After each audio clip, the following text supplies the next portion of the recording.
Hi guys, Roy Lim, Hobo. Now let's talk about earning as of August 2025. Any changes since 2.5 years I started to this year after the CPF implemented on the 1st of January 2025? Now on the night, I used to be able to hit $40 an hour, but in the last 6 months or so, since the low peak period of April, March, things had been on the slower side. Now, slower side means about reaching $35 to $38 an hour instead of my usual $40 earning per hour during a midnight drive, right? Largely from 10 p.m. to maybe 5, 6 a.m. this period of time. Now, the current rate 35, 38 is still acceptable. Overall income still is achievable of my daily target. But on the whole, to recover rental operational cost recovery because of our rental car, right? I rent a car from Grab Rental. There's a cost there, right? It's $89.67 a day deduction on car rental. It's deducted every day. Second, we have to think of other expenses that we incur every day. Of course, I'm using a hybrid Hyundai Ioniq, which means that I have to top up petrol every day. The top up after discount 29% or plus 2%, 31% is about 40 to 50 odd dollars. It never crossed 60 or rarely. Unless for personal usage, that's why I need to top up more on petrol. And then I have to consider the car park, right? $3 of car park. I budget every day, my HDB car park or other car parks during meal time, right? That I take 30 minutes to eat a meal, or during the airport wait, I was deducted 65 cents or 130, for waiting for the next ping, right? I also cater daily $10 on the makan, right, during your shift work or drinks, and then also budget any penalty of traffic, or even cater another $5 for the maintenance of a car. It could be related to the car itself, or it can be the tire, it can be accident budget. So in total, my budget every day is $170 in total. So my cost recovery time for this is normally 5 to 6 hours. Although averagely I have to say that it's 5 hours, I can hit $170. Largely driving from 12 a.m. to 4 plus or 5 plus a.m. So by 6 a.m. normally, in 99% of the time, I can do my cost recovery by then. So after that 5, 6 hours, that is where I can really earn the earning of the day. So to many of the pre-grabbers who have not come to this industry, when renting a car and pumping petrol and etc., your cost per day is $170 based on my Hyundai Ioniq car. Okay, so if you work 8 hours, for example, some of us work 8 hours, what is the return? If you work 8 hours, then easy. You think about it, 6 hours to cover the 170, then 2 hours. Each hour you earn, let's say after 6 a.m., the per hour rates tends to fall slightly to 30, 32, 35, an hour. So let's say $30 an hour. So 2 hours extra from the 8 hours, 6 hours to recover, 2 hours to earn money for your own net profit of the day is $60 lah. So 1 month, you're earning $1,500. That's provided you work every single day. If you do 10 hours a day, so 10 minus 6 hours of operational cost recovery, you have 4 hours of earning. So if I multiply 4 hours times $30 earning per hour, that would be 120 a day, and 1 month 3,600 net profit to you, right? If you work 12 hours a day, which a lot of the full-time drivers do, so that is, they can earn about 190. So because 6 hour recovery, another 6 hours to earn money, you can earn about $190. So you multiply by the 30 days of work, every day you have to drive, because rent is always there. So you earn about 5,700 net a day. That is after the CPF deduction for your information when I speak about that.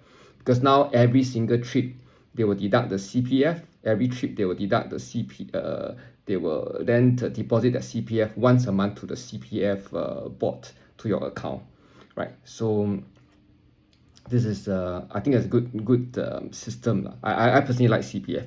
I know there's a few that do not like CPF scheme, but I like it. It's a good retirement what they call security. Yeah, at least any scammer who want to scan successfully from me, at least I know I have my CPF. Yeah, so let me continue. If you work 14 hours a day, now that after cost, you earn about $260 net a day. So multiply by 30 days, you earn 7,800 net a month. Now for those who have seen my earlier video, yes, I did 16 hours a day. So for that, my net earning per day is $330. Right, 6 hours to recover cost, 10 hours to earn my income for the day. And plus and minus, sometimes you do cross about $32 an hour. So 330 a day net profit on a 16-hour drive. 1 month, 9,009. That, in conclusion, exclude the monthly stake payout by Grab. There's a money stake program, right? They pay you on the number of trips that you do. And also, there's also sometimes incentive on the weekend that I can hit. Of course, midnight, there's no incentive. Incentive are on daily basis or on a weekend basis, right? So the monthly stake one is the end of the month, where they calculate and give you that bonus. Grab platform have that, the Gojek have that, similar but of a lower payout rate. Not for Tada. Tada doesn't have, right? Because I'm sharing from Grab because I'm more familiar, and I'm just very lazy to try Tada and Gojek for the moment. Although I encourage everyone to have a backup, which is Tada or Gojek. Or if you're using Gojek or Tada, then you better have a backup on another platform, just in case the app is down. So think the number of hours to make sense for especially part-timers, right? So if you rent a car to drive, please remember part-timers, you need to cover the 6 hours to cover the rental, the operational cost per day. So above 6 hours, then is your own earning of the day. It's just like renting a shop to do a business, right? Of a hawker store, or you want to open a toy shops.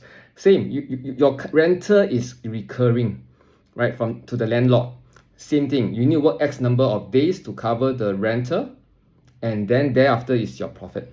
So it works the same way when we rent our car. Even you own your own car, I've calculated, even you own your own car, there's depreciation of the car. So you have to think of, okay, I pay 100% of my current car. Or if your current car, you pay partially, and you have to pay the car loan. So you still have to have that daily mindset that there's such cost incurring every day. Right? Even you fully pay, as I said earlier, is that you think of the next car purchase, you need to save up the money for the next car purchase after the COE ended. So in any situation, car is not an asset, it's a liability. So when we deal with liability in accounting terms, there's always depreciation. So for part-timers to note is beyond 6 hours, then is your profit. Then you have to calculate how much can you really earn, and is it worth the effort to rent a car to do part-timing grabbing, right? Although there are many part-timers that does that. So recalculate your sum before you start. So on average, I think today, both day or night driver like myself, I'm a overnight driver. For day drivers, the earning is less because of the traffic condition. Because although there's more customers in the daytime, but there's also equally more grabbers on the road, right? PHV vehicles on the road. So there's always a supply and demand issue. So for simple calculation, I just said that every hour you can earn $30. So you count, right? 6 hours of work multiplied by 30 is 180. You can just make a bit of profit, right? $20 profit only. But to make sense, it had to, for full-time driver, 10 hours and above daily work is necessary. Everyday work. We will have to work public holiday, weekend, and so forth. So, but of course, as I mentioned in some videos, some of us use the bonus given by Grab on that weekend bonus or daily bonus. We have a bit, not much, $30 per day if you hit the target trips, and or you hit the month-end bonus Grab payout streak bonus. They can pay you 500-600 to 1,000 plus. So that can be as way of giving yourself a break, take a rest. Yeah. Okay, so everyone have a different formula, have a different earning target. So it depends on what you want to achieve. There's no right and wrong. Please remember, grabbing, PHV driving, you are your own boss. Nobody control you. If you want to rent a car per hour, per day, per month, per year, for 1 year, 2 years, 5 year contract, up to you. So we must put on a business cap, right? Business thinking cap, calculate the cost, and must know what we are doing. So that's my sharing today. Okay, as of August 2025, I think Grab still suits me. It's the only occupation I know that right from my doorsteps, out of my car park, I can start earning money without traveling to a workplace. And then I can still earn money on the return trip itself towards my home. So yeah, so you decide, make your calculation before you plunge into it. So for any pre-grabber, if you want to know about how to drive Grab, let me know. I have just written actually a manual, or almost a book, I would say, on how and what to expect in grabbing. It's almost a 80 pages book that I prepared. I spent actually a year and a half to accumulate this knowledge, and I'm willing to share with you for free, right, in PDF form. So it's my contribution to the community. Yeah, so add me, PM me, and then I make sure I verify that you are Singaporean. Of course, you're not Singaporean, you're from overseas, you think that this menu works with you, works for you, then, well, feel free to PM me. Okay, make an introduction of yourself, and I'll be responding to you when I take a break. Right, take care, drive safe.